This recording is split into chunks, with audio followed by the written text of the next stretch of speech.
Hello again, everybody. Andrew Rogers here for TST Total Sports Talk. Thank you very much for joining me. It's a beautiful Monday. Hope you guys all had a great weekend, and happy to be back with you reporting on sports. We got a great show for you today.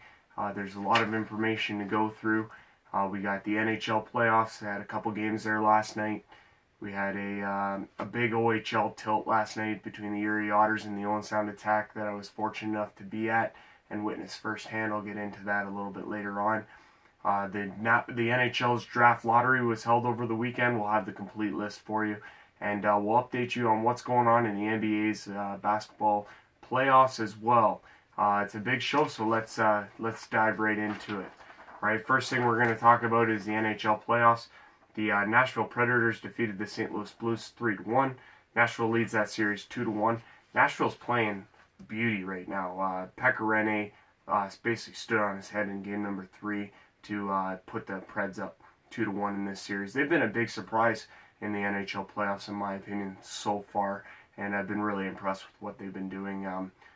Jake Allen was massive in the first series against Minnesota, stopping almost everything it seemed, but he has looked kind of ordinary in this second round series against the Nashville Predators, so hopefully he can bounce back, but this has been a great series so far.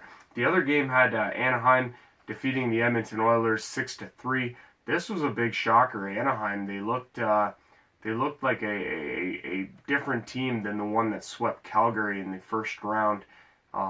They just didn't look themselves in 2 games at home, but they came out firing. Jakob Silfverberg had 2 goals for Anaheim, who scored 3 in the third period.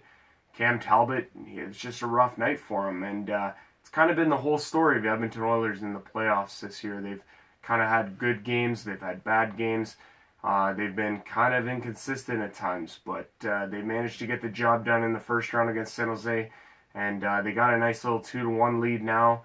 Another loss, though, and it's cause for concern in Edmonton, in my opinion.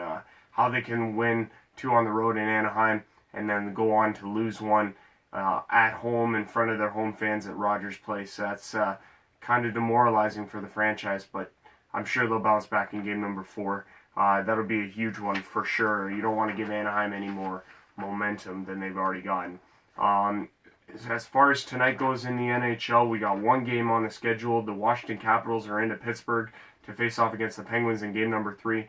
This game goes at 7:30 over on the CBC. Pittsburgh leads this series 2-0. This is a shocker. I mean, for how good Toronto looked in pushing Washington in the 6 games. They were all close, 1-goal games. 5 of them went to overtime. We all know how Pittsburgh has dominated Washington. Like, where was that team in the first? Where was the Washington Capitals from the first round that are in this series in the second round against Pittsburgh? Because I haven't seen them yet. I've yet to see them. I don't know what's going on there, but they need to just start doing something right. Other series in the East, as the Senators up 2-0 over the New York Rangers. The Sens are playing such good hockey right now. Craig Anderson looks really good in the nets for the Ottawa Senators, and they're rolling. Erik Karlsson looks like the early Conn Smythe favorite, in my opinion, for the Ottawa Senators. They get back at it on Tuesday in game number 3 in New York. That's the NHL scene. We're going to switch over now to the NBA. We had 1 series end from the Western Conference at Game 7. We had a first game in the Eastern Conference's second round. We're going to start there. The Boston Celtics defeated the Washington Wizards 123-111. Isaiah Thomas had 33 points and 9 assists to lead Boston. They're up 1-0 in that series. Game 2 is set for Tuesday night. Other series over in the West, we had Utah beating the LA Clippers 104-91. Gordon Hayward had 26 points as the Jazz beat them.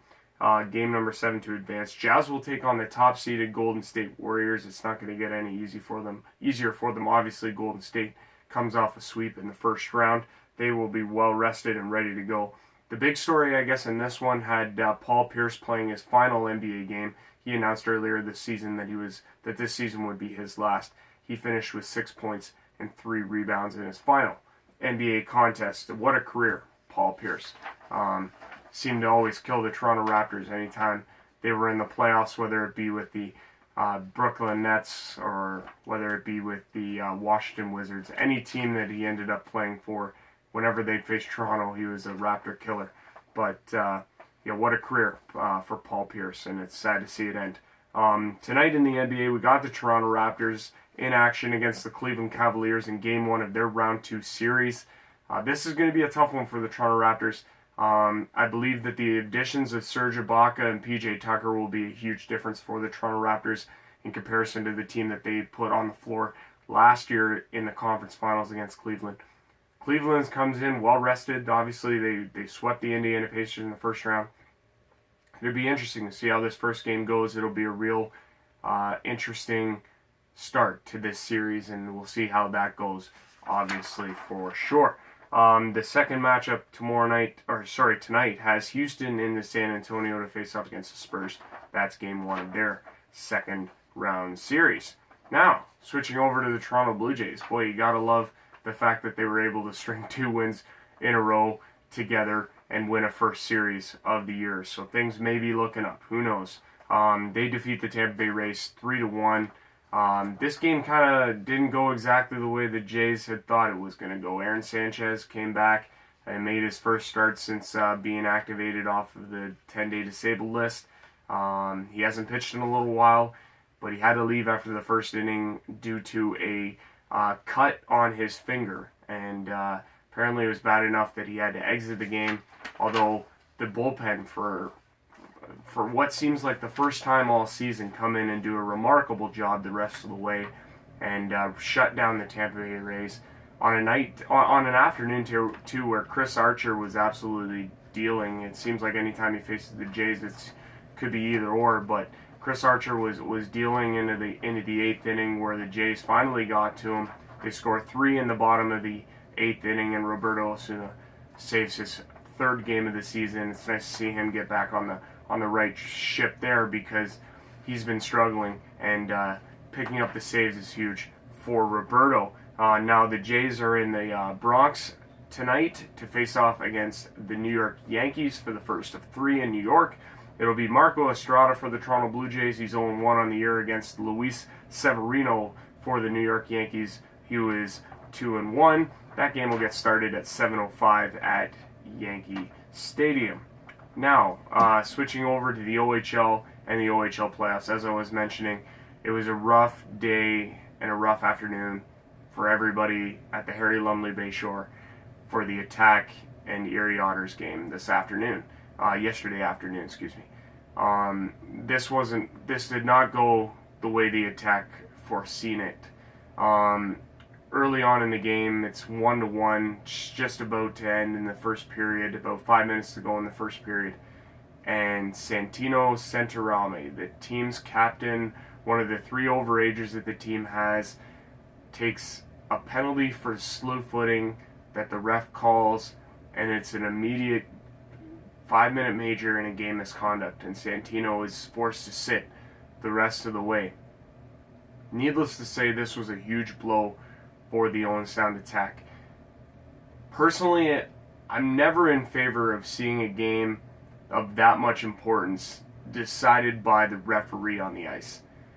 I was sitting right by the play where I happened to be seated in the game. It was a slew foot. And unfortunately, that's what they've been calling so consistently throughout the playoffs. They've been calling that same slew foot. It was early on in the first round against Kitchener, where the Attack had Kitchener Rangers forward Connor Bunneman take a slew footing penalty. He was suspended for the next 2 games.